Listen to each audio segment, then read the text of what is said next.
انسانی زندگی کے جو طبعی تقاضے ہیں نا، ان میں سے ایک تقاضا یہ ہے کہ انسان کبھی کبھی روتا ہے، اور جب وہ رو لیتا ہے تو اس کا دل ہلکا ہو جاتا ہے، اس کی طبیعت پر جو بوجھ ہوتا ہے وہ اتر جاتا ہے۔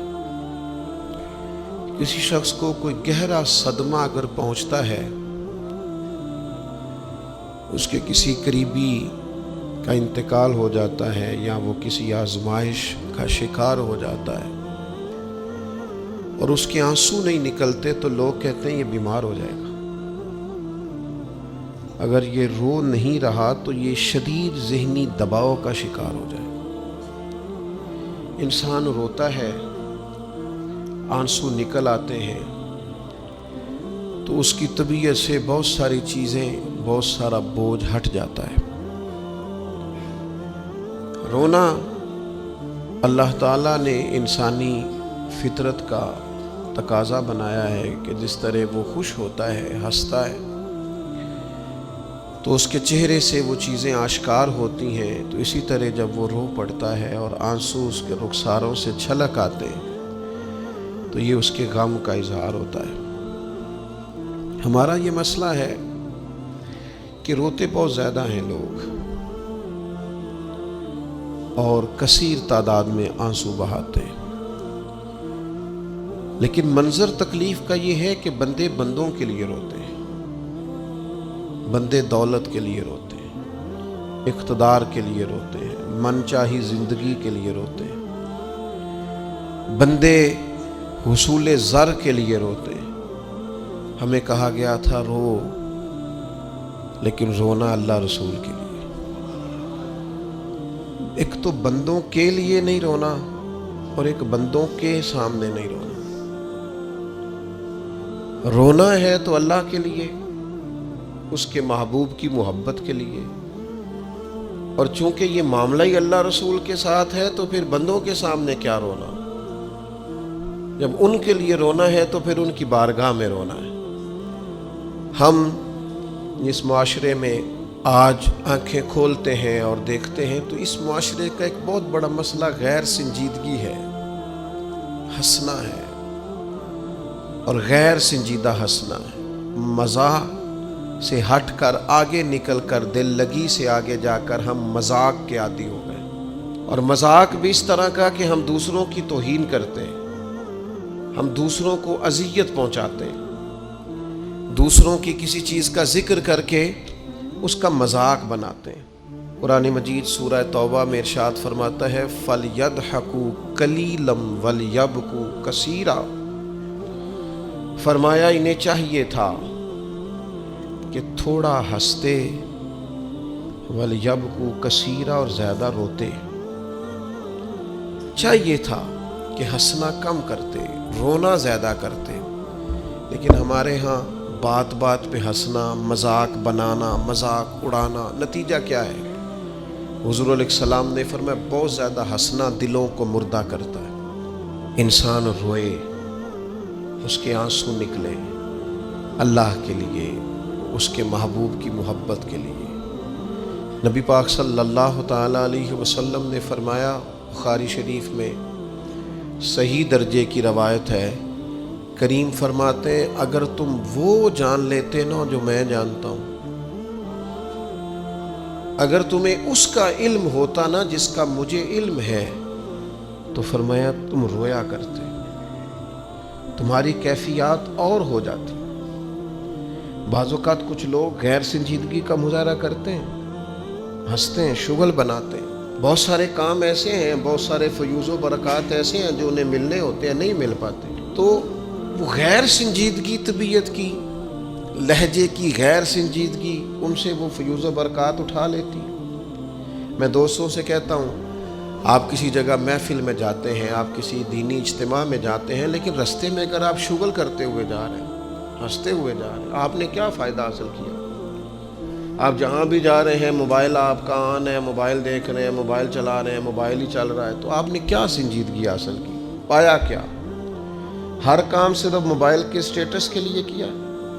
تم اگر وہ جان لیتے جو میں جانتا ہوں، اصحاب صفا کے پاس قرآن مجید کی کوئی آیت تلاوت کی گئی تو وہ رونے لگے، صحابہ رو پڑتے تھے، اللہ کے خوف سے، خشیت سے رو پڑتے تھے۔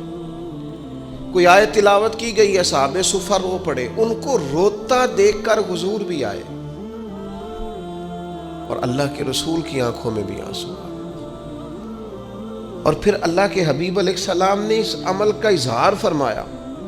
حضور فرمانے لگے جو آنکھیں رب کے خوف سے آنسو بہاتی ہیں نا، ان کو اللہ پھر دوزخ پر حرام کر دیتا ہے، پھر وہ جہنم میں نہیں جایا کرتے، وہ اللہ کے خوف سے چھلک پڑی، جذبات ابل کر باہر آ گئے۔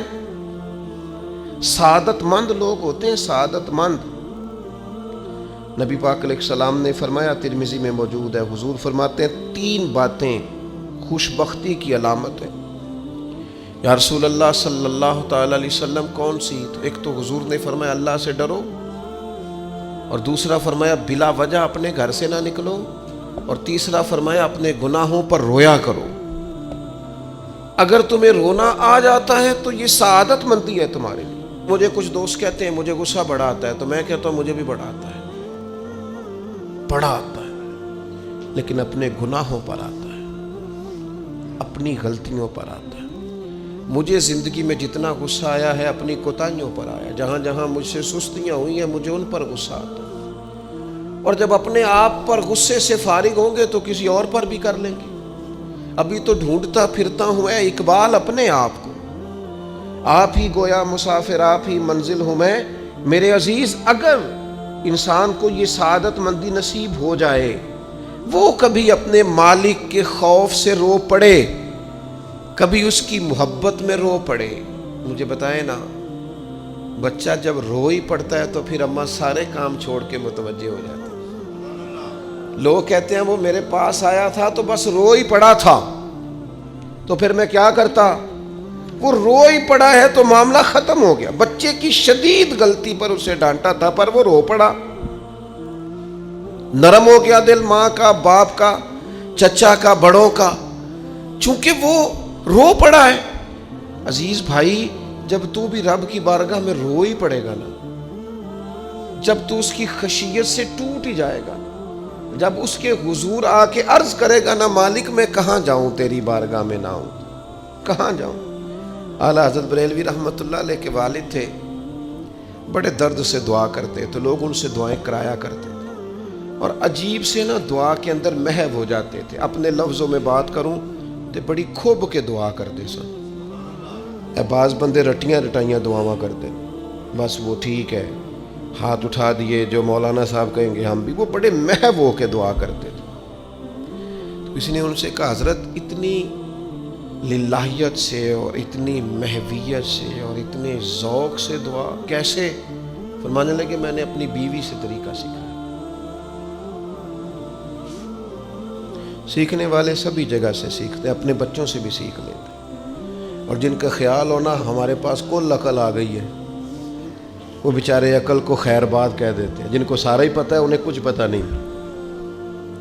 کہتے بیوی سے سیکھا ہے دعا مانگنے کا طریقہ۔ حضرت وہ کیسے؟ فرمانے لگے اسے کوئی کام تھا مجھ سے، کوئی گھر کا خرچہ تھا، اس نے بتایا خرچہ، میں نے اسے کہا ابھی میرے پاس پیسے نہیں ہیں، آتے ہیں تو دوں گا۔ 2-4 دنوں کے بعد پھر اس نے کہا، میں نے کہا تھا گھر کے خرچے کے لیے کچھ پیسے، تو فرماتے ہیں میں نے کہا ابھی میرے پاس نہیں ہے، آتا ہوں تو دیتا۔ عورتوں کی عادت ہوتی ہے بار بار یاد کرانا، کہتے اس نے پھر یاد کرایا، وہ میں نے گزارش کی تھی کچھ پیسے چاہیے، فرماتے مجھے غصہ آ گیا، میں نے کہا تو کیا روز ایک ہی بات کرتی ہے، تجھے کہا ہے نا ابھی پیسے نہیں ہیں، آتے ہیں تو دے دوں گا۔ ہر روز یاد کرانے کا کیا مطلب ہے؟ ایک ہی بات کا رٹا لگایا، پیسے چاہیے، پیسے ٹھیک ہے، خرچ ہے، آپ ٹھیک کہہ رہے پر ابھی نہیں میرے پاس۔ کہتے میں نے ڈانٹ دیا۔ سعادت مند خاتون تھی، حوصلے سے ڈانٹ برداشت کی، تو کہنے لگی غلطی ہو گئی، مجھے نہیں بار بار کہنا چاہیے تھا، آپ تو ناراض ہی ہو گئے، لیکن ایک بات یہ کہنی تھی کہ آپ ہی میرے شوہر ہیں، میں آپ سے نہ کہوں تو پھر کس سے جا کے کہوں؟ آپ سے ہی کہنا ہے نا، میں نے، آپ ہے نا میرے سر کے تاج، تو کس سے اور کہوں؟ میں اور کسی سے کہوں؟ شیخ فرماتے ہیں میرے ہاتھ میں کچھ چیز تھی، ہاتھ کانپا، وہ چیز گری، چھم چھم میرے آنسو ٹپکے، چھم چھم میں رو پڑا. تو خاتون کہنے لگی آپ کیوں روئے, کیا ہوا؟ تو فرمانے لگے مجھے تو رب سے مانگنے کا طریقہ تو نہیں سکھا دیا. جب میں اس کی بارگاہ میں عرض کروں گا نا مالک بڑے دروازوں پہ گیا ہوں کوئی نہیں میری سنتا, بڑے درد کے ساتھ میں نے کہا ہے پر فریاد کو کوئی نہیں پہنچا, اے اللہ تو ہی میرا رب ہے, پھر تجھے نہ کہوں تو کس کی بارگاہ میں جا کے کہوں. میں بیمار ہوں اور شفاؤں کے لیے ترس گیا ہوں, میں مقروض ہوں اور جان چھڑانے کے لیے ترس گیا ہوں, میں کمزور ہوں اور سعادت پانے کو ترس گیا ہوں, میں بے کیف ہوں اور سجدوں کی لذت کے لیے بے چین ہو گیا ہوں, میں بے کیف ہوں اور چاہتا ہوں میرا قرآن پاک کی تلاوت سے دل لگے, پر مالک جب توفیق تو دینے والا ہے تو پھر تجھ سے نہ کہوں تو میں کس سے جا کے کہوں. نبی پاک صلی اللہ تعالی علیہ وسلم نے فرمایا 2 آنکھیں دوزخ میں نہیں جائیں گی. یا رسول اللہ صلی اللہ علیہ وسلم اتنا کرم, وہ 2 آنکھیں کون سی ہیں؟ فرمایا ایک وہ جو اللہ کی راہ میں رات جاگتی رہی, کسی سرحد پر پہرا دیا, کوئی ڈیوٹی کی, کوئی خدمت کی راہ خدا میں, جو آنکھیں بیدار رہی راہ خدا میں, دوزخ میں نہیں جائیں گی. اور دوسرا فرمایا جو رب کی یاد میں رو پڑی, جس سے خشیت آئی, جو ڈر گیا پر ڈرا اللہ کے لیے, آنسو فار سیل نہ ہو, کوئی اداکاری کا ماحول نہ بنائے, وہ اس طرح نہ ہو رو رو کے دعا, رکت انگیز دعا, اور فلاں کیا بات, فلاں کے بڑا رلایا اور فلاں میں بڑا درد تھا اور فلاں کے آنسو نکل آئے اور پیر صاحب قبلہ روئی پڑے. فار سیل نہ ہو چیزیں, اداکاری نہ ہو, اس کی طبیعت پر پورا اثر ہو. اور جب خشیت کے ساتھ وجود کانپتا ہے, وہ کسی نے کہا تھا کہ آنسو قربت کا سبب ہوتے ہیں.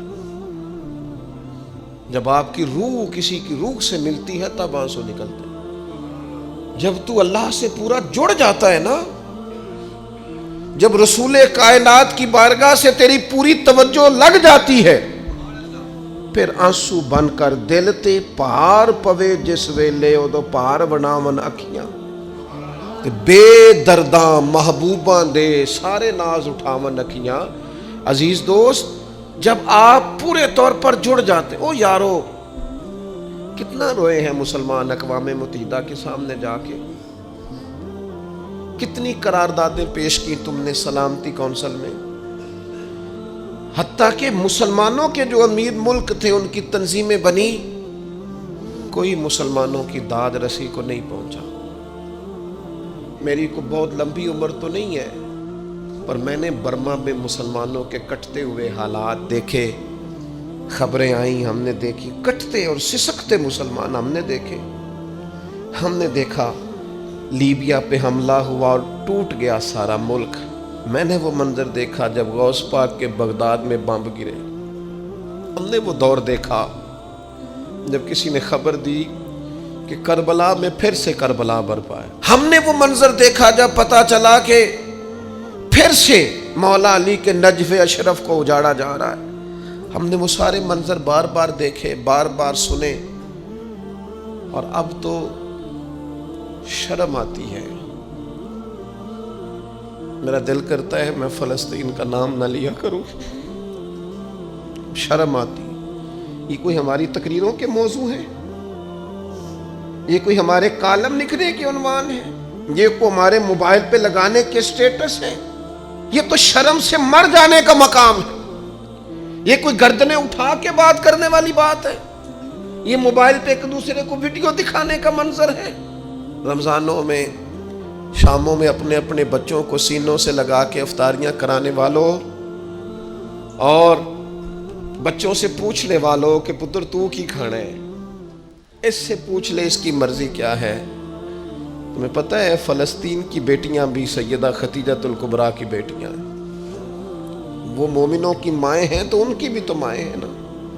فلسطین کی بہنیں بھی صبح قیامت حضرت فاطمہ کے پلو میں پناہ لیں گی.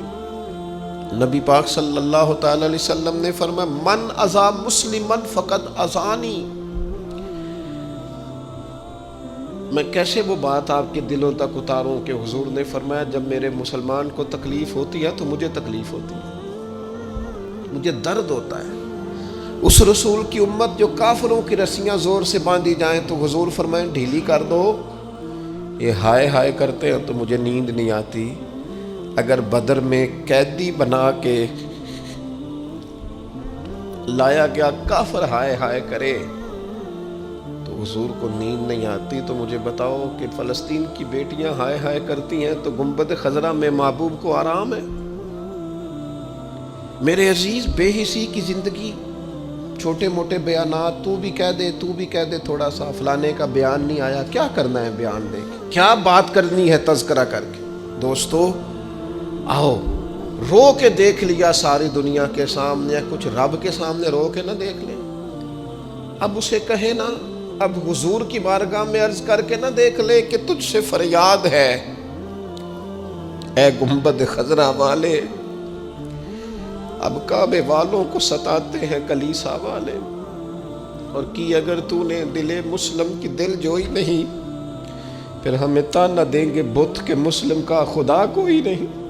اب اللہ رسول کی بارگاہ کی طرف رجوع نہ کر لیں، اب چھوڑ نہ دیں سیاستدانوں کے گلے، اب چھوڑ نہ دیں دنیا اقوام متحدہ کی بات اور سلامتی کونسل کی بات، اب اپنے اللہ کی جانب رجوع نہ کریں۔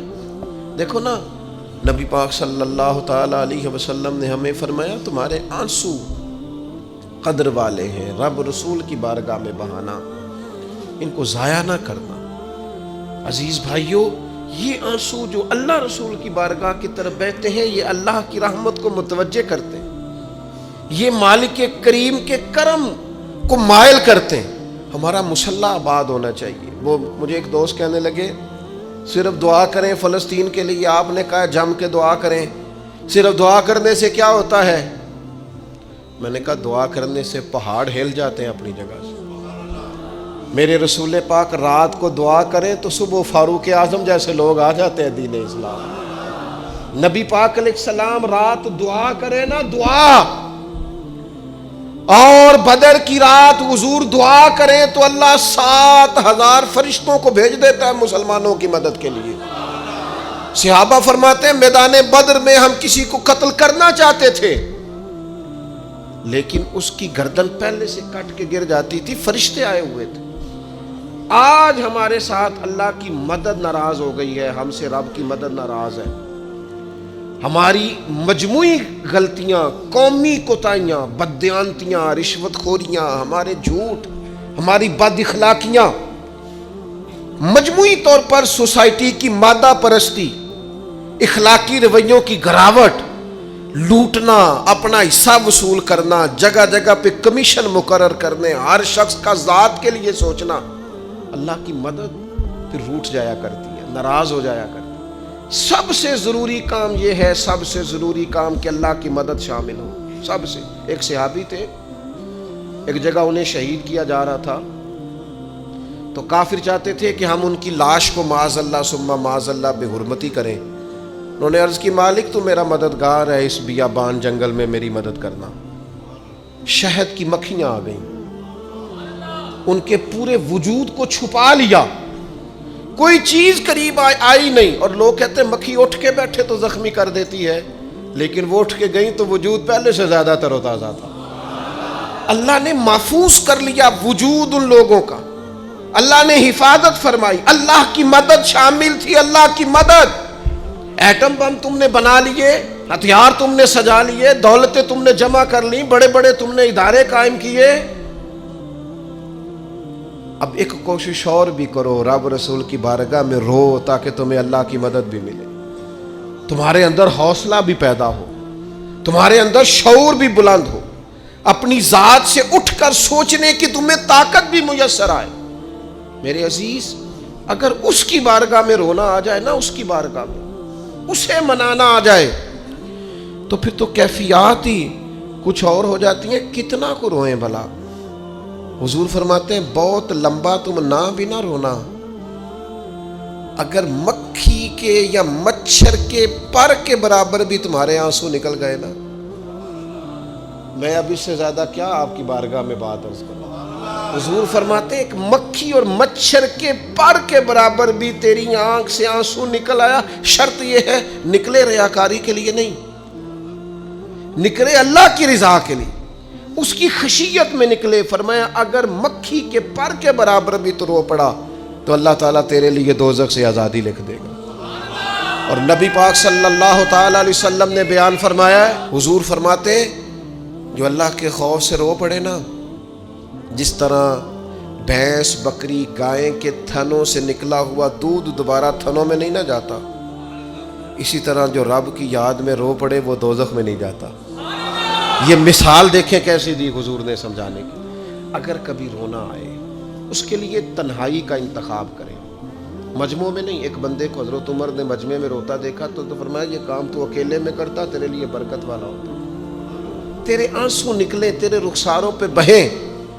اور شیر خدا تو شیر ہے نا، حضرت مولا علی شیر خدا فرماتے ہیں اگر تیری آنکھوں سے کبھی آنسو نکلے نا اللہ کی یاد میں، حضور کی محبت میں، تو فرمایا ان آنسوؤں کو پوچھنا نا، ان کو چہرے سے صاف نہ کرنا، یہ تو آنسو اس قابل ہیں کہ تیرے رخساروں پہ رہیں، یہ تو روشنی ہے تیرے چہرے کی، ان کو پوچھنا نا۔ حضرت علی رضی اللہ تعالیٰ عنہ نصیحت کرتے ہیں انہیں رہنے دے، یہ آنسو بڑا قیمتی ہے، نکلا تیری آنکھ سے ہے پر کسی کا ہو کے نکلا، نکلا تیری آنکھ سے ہے پر کسی کے لیے نکلا، نکلا تیری آنکھ سے ہے پر اس نے تجھے بتایا ہے کہ تیرے وجود میں، تیری دھڑکنوں میں، تیرے جذبات میں کسی اور کا بھی حصہ ہے۔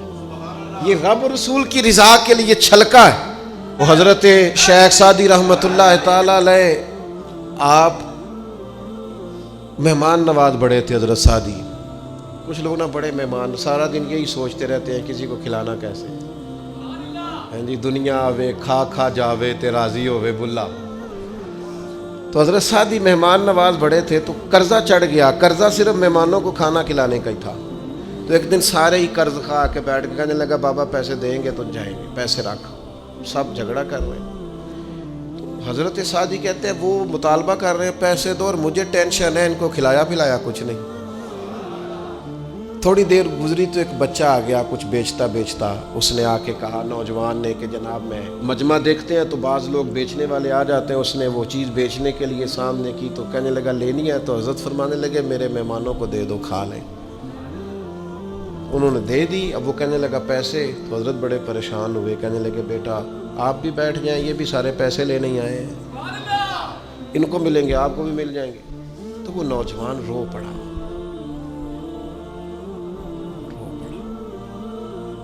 کہنے لگا حضرت صاحب میں تو یتیم ہوں، بہنیں اور ماں انتظار کر رہی۔ حضرت بڑے پریشان ہوئے، یہ کیا ہو گیا؟ فٹافٹ سوچنے لگے کہیں سے بندوبست ہو اور اس کو میں فارغ کروں۔ وہیں بیٹھے تھے کہ ایک عقیدت مند نذرانہ لے کے آیا، ڈھیر سارا نذرانہ پیش کیا، حضور میرا دل کرتا ہے، اور حضور کا فرمان ہے جو بن مانگے ملے وہ اللہ کی طرف سے، اسے قبول کرو جو بغیر چاہت کے آئے۔ تو اس نے نظر پیش کی تو وہ ڈھیر سارا نذرانہ تھا، حضرت نے جن کے پیسے دینے تھے سب کو دیے، اس کو بھی دیے، سب قرضے ادا کر کے بھی تھوڑے سے بچ گئے۔ تو ایک بندہ صاحب دل تھا، کہنے لگا حضرت ہم بڑے دنوں سے آ رہے تھے، پیسے نہیں مل رہے تھے، آج کیسے مل گئے؟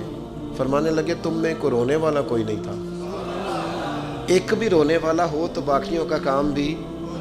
سنو نا حدیث ہے بہقی شریف میں، حضرت حیثم بن مالک رضی اللہ تعالیٰ عنہ فرماتے ہیں نبی پاک علیہ السلام خطبہ دے رہے تھے، تقریر فرما رہے تھے، حضور کی باتیں دلوں کے میل کچیل اتارتی چلی جا رہی۔ فرماتے ایک شخص نبی پاک علیہ السلام کے سامنے بیٹھ کر حضور کی گفتگو سن رہے تھے، وہ رو پڑے، ساری گفتگو چھوڑ کے نبی پاک صلی اللہ تعالیٰ علیہ وسلم کی توجہ اس شخص کی طرف ہو گئی۔ ہوا کیا ہے؟ وہ تقریر سنتے، بات سنتے بس رو پڑے۔ تو نبی پاک علیہ الصلوۃ والسلام فرمانے لگے آج اگر وہ سارے مومن بھی یہاں موجود ہوتے جن کے گناہ پہاڑوں کے برابر وزنی ہوتے تو اس ایک بندے کے رونے کی وجہ سے اللہ سب کی بخشش فرما دیتا۔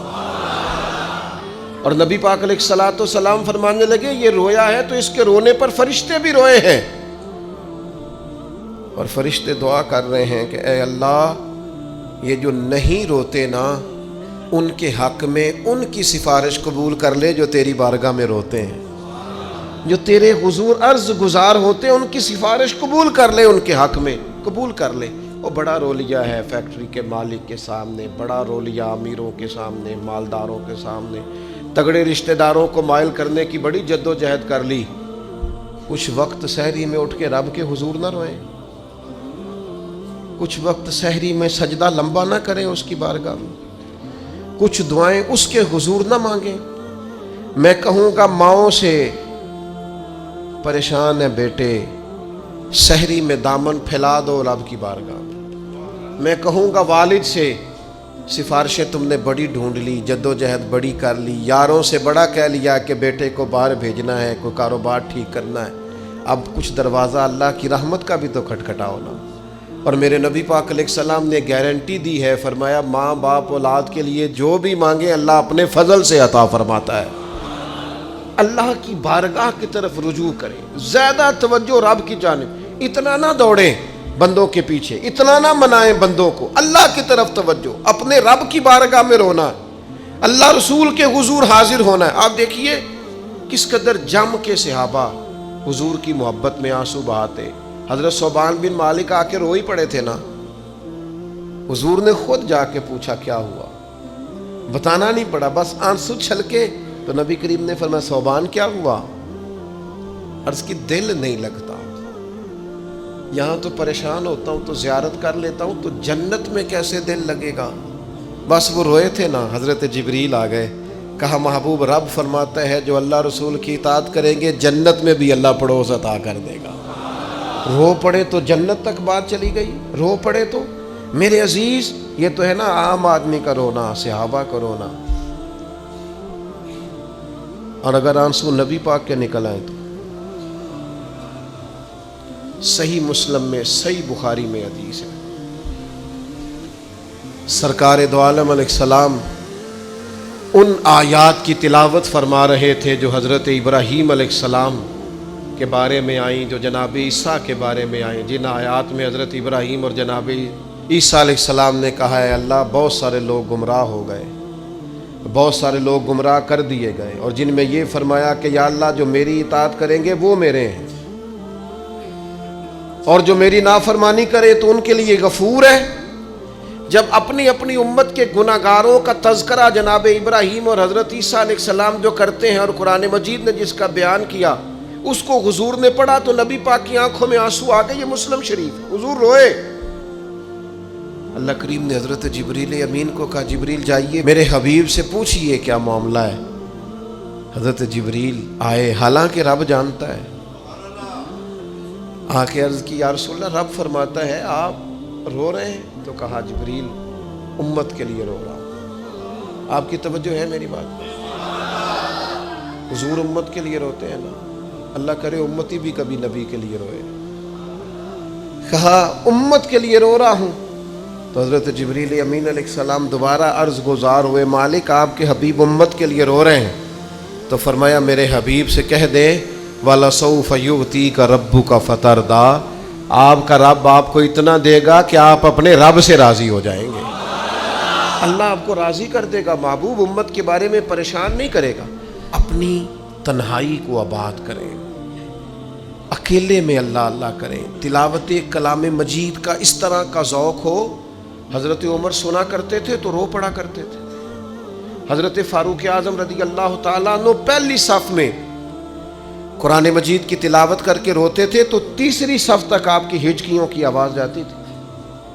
ان لوگوں کا درد ہی سارے کا سارا کتاب و سنت سے، اللہ رسول کی بارگاہ سے ہم نے نا اپنے آپ کو کمزور کر لیا ہے، دنیا داروں کے سامنے رو رو کے، دکھ بتا بتا کے پریشان۔ وہ میرے ایک دوست ہے، ان کی بات مجھے بڑی اچھی لگی، وہ کہتے ہیں تگڑے رشتہ دار آتے ہیں نا تو کئی دفعہ میرا معاذ اللہ جھوٹ بولنے کو دل کرتا ہے، کہتے ہیں حالات کیسے ہیں تو میرا دل کرتا ہے ان کو کہنے کو کہ تم سے بڑے اچھے ہیں، اگرچہ غریب بھی ہے۔ کہتے ہیں میں چڑھتا ہوں کہ بندوں کا کیا کام ہے آ کے میرے لیے پریشانی کا اظہار کریں اور کہیں کہ حکم ہوا تو بتانا کیا مطلب ہے۔ وہ کوئی شاعر تھا نا، تو کوئی بندہ 5 روپے پھینک گیا اس کو، اس نے کہا جی آپ کو ضرورت ہوگی، تو بڑا دانشور آدمی تھا، اس نے کہا اٹھ اپنے پیسے لے جا، مجھے ضرورت ہوگی تو اللہ رسول سے مانگ لوں گا۔ اس نے کہا یہ آرزو طلب اور میں آپ سے کروں؟ تیرے جیسے بندے اب مجھے دیں گے؟ یہ آرزو طلب اور میں آپ سے کروں؟ یہ بھیک اس کو دیجئے جس کا خدا نہ ہو۔ میں رب رسول کی بارگاہ میں رو لوں گا، مجھے اللہ کی بارگاہ سے ملو۔ کتنا ملے گا؟ وَيَرْزُقْهُ مِنْ حَيْثُ لَا يَحْتَسِبُ، اتنا ملے گا کہ بندے کا گمان بھی نہیں ہوگا۔ ایک بہت بڑا سیٹھ آ گیا ایک دفعہ ہمارے بزرگوں کے پاس، بہت بڑا مالدار امیر کبیر آدمی، تو ہاتھ ڈال کے کوٹ میں کہنے لگا مدرسے کا کتنا کو خرچہ ہے؟ فرمانے لگے آپ بات کریں۔ کہنے لگا جی میرا خیال ہے آپ سارا میرے ذمہ ہی لگا دیں، 100 200 400 روپے آپ چھوڑ دیں۔ تو فرمانے لگے آپ دیں گے پھر حساب بھی کریں گے، ہمیں وہ رب دیتا ہے جو بے حساب ہی دیتا ہے اور حساب کی رسوائی بھی نہیں ڈالتا۔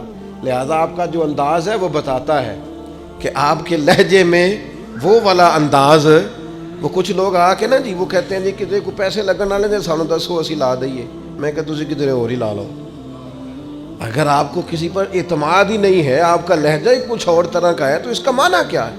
میرے عزیز، لوگ تو تھوڑا دیتے ہیں تو پریشان کرتے ہیں، اس رب کی طرف رجوع کریں جو اتنا دیتا ہے کہ بندے لے لے کے ہی تھکتے ہیں، وہ دے کے نہیں تھکتا۔ اللہ کے حضور اپنے آنسو بہائیں، کچھ وقت عبادات کے لیے رکھیں۔ آپ جتنے بھی انبیاء کے تذکرے پر، حضرت شعیب علیہ السلام بڑا ہی رویا کرتے تھے۔ اللہ کریم نے پوچھا جنت کے لیے روتے ہو کہ دوزخ کے خوف سے؟ کہا مالک میں تو تیرے لیے روتا ہوں، تیری چاہت میں روتا ہوں، تیرے لیے آنسو بہاتا ہوں۔ میرے عزیز، انبیاء ہوں، صلحاء ہوں، اتقیاء ہوں، صحابہ ہوں، اہل بیت ہوں، جم کے آنسو بہے۔ جنہیں رونا آ گیا نا انہیں منانا آ گیا، جنہیں رونا آ گیا ان پہ رحم آ گیا، جن کی آنکھیں چھلک پڑیں وہ محبوب کو پا گئے۔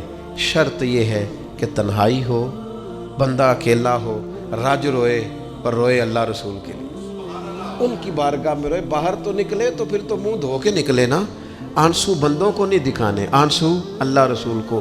میری آپ سے درد سے گزارش ہے، میں نے جیسے کہا نا دعائیں بڑا انقلاب برپا کرتی ہیں، ایک رات صرف میرے کہنے پر 2 رکعتیں نماز پڑھیں، پھر استغفار پڑھیں 70 بار، پھر اتنا ہی حضور کی بارگاہ میں درود و سلام عرض کریں، پھر رج کے روئیں، اللہ سے عرض کریں اللہ اس وطن کے حالات بھی بدل دے، اللہ امت کے لیے بھی آسانی کر دے، اللہ تعالیٰ فلسطین کے مسلمانوں کے لیے خیر فرما دے۔ ہم اگر اجتماعی طور پر اور انفرادی طور پر اپنے رب کی بارگاہ میں دعاؤں کا رشتہ مضبوط کریں گے نا تو وہ بڑا ہی کریم ہے۔ جب اتنے سارے لوگوں کے ہاتھ اٹھتے ہیں نا، میں یہاں بھی کئی دفعہ لمبی دعا کرتا ہوں جمعے کے بعد، سوچتا یہ وہ اتنا بڑا مجمع ہے، ہزاروں لوگ ہیں، تو ہو سکتا ہے کسی ایک نیک آدمی کی آمین سے کئیوں کا بھلا ہو جائے، کئیوں کے تو جم کے دعائیں کریں، اپنا رشتہ اپنے رب سے مضبوط کریں، ہر روز رات کو اللہ کے حضور حاضر ہو کے اپنے کو حساب کے لیے پیش کریں، خوبیاں ہوں تو سجدہ شکر، خامیاں ہوں تو دعا اور استغفار۔ اللہ تعالیٰ عمل کرنے اور سمجھ جانے کی توفیق عطا کرے۔ وما علینا الا البلاغ۔